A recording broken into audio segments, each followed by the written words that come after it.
अपने देश में सच पूछो तो एक बड़े में बड़ी गलती हम लोग करते हैं कि किसी का बेटा साधु बनता है। मैं भी तो किसी का बेटा था, सुरेश भी किसी का बेटा है ना। किसी का बेटा साधु बनता है तो आप लोग उनका दर्शन करने को, उनके वचन सुनने को हजारों के तादाद में बैठ जाते हैं। लेकिन अपना बेटा बेटी जब साधु बनता है तो सिर कूटने लग जाते हैं। हाय रे हाय, हाय रे हाय, मेरा बेटा चला गया, मेरा बेटा चला गया, मेरी बेटी चली गई महिला आश्रम में, हाय हाय मेरी बेटी चली गई। अरे बेटी शादी करके भोगी के पास भोग की पुतली हो गई तो आप 1,00,000-2,00,000 रुपया खर्च भी करते और छाती फुलाते हैं, और जहां योग के उत्तम शरणागति गई तो आप सिर कूट रहे। ये कैसी समझ है? चाहते हैं बाबा जी, हम चाहते हैं कि ये सही रास्ता है, लेकिन आजकल समाज ऐसा है, आजकल ये है वो है। ऐसे भी बेचारे दिल से चाहते हैं कि मेरा बेटा इस रास्ते जाए, मेरी बेटी उस रास्ते जाए, लेकिन चे चे चे चे चे चे चे चे करने वाले इतने लोग हैं कि वो बेचारे एक आध परिवार गबड़ाता है। ऐसे मेरी माँ भी चाहती थी मैं भजन करूं, लेकिन बोले बेटा लोग क्या कहेंगे, बेटा इतना नहीं किया जाता है, वो पढ़ाई जाए आई है, लोग क्या कहेंगे। मैं क्या, अब लोग क्या कहेंगे तो कहने वाले तो भाई, वो कथा मैंने सुनी थी कि बाप और बेटा हाथ में घोड़े की लगाम पकड़ के जा रहे थे। लोगों ने बोला कितने बेवकूफ हैं, घोड़ा है और पैदल जा रहे हैं।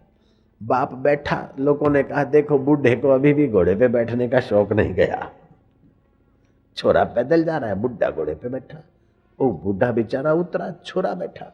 लोगों ने बोला हाय रे हाय, घोर कलयुग आ गया, बाप बेचारा पैदल चल रहा है और छोड़ा पाड़े जैसा घोड़े पे बैठा है। अब क्या करे? दोनों बैठे तो बोले देखो गूंगे प्राणी पर दोनों बैठे हैं, जरा भी शर्म। अब वो क्या करे कि लोग न बोले? डबल सवारी बैठते तो भी बोलते, सिंगल बैठते तो भी बैठते, बाप बोलता है बैठता है तो भी बोलते, बेटा बैठता है तो भी बोलते हैं, खाली ले जा रहे तो बोले देखो कैसे लोग हैं, घोड़ा है और पैदल जा रहे हैं। अब क्या करें? घोड़े को सिर पे ले जाएं तभी भी लोग बोलेंगे। फिर तो उन्होंने सिर पे ले जाने की ट्राई नहीं की, वो तो फिर चलते ही रहे। तो भाई जिनको नुक्स निकालना है हो तो भगवान राम में भी नुक्स निकालेगा, कृष्ण में भी निकालेगा, श्री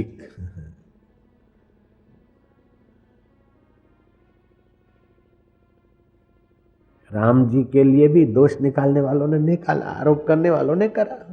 श्री कृष्ण के ऊपर भी दोषारोपण करने वालों ने करा। बुद्ध पर, कबीर पर क्या कम दोषारोपण हुए? नानक को क्या लोगों ने छोड़ दिया? अरे उल्टा मार्ग दसेंदा नानक जी हयात थे तभी तो लोग दोषारोपण करते थे, लेकिन अभी भी कुछ विधर्मी नानक के लिए दोषारोपण बोल देते। अजी नानक ने ऐसा क्यों कह दिया?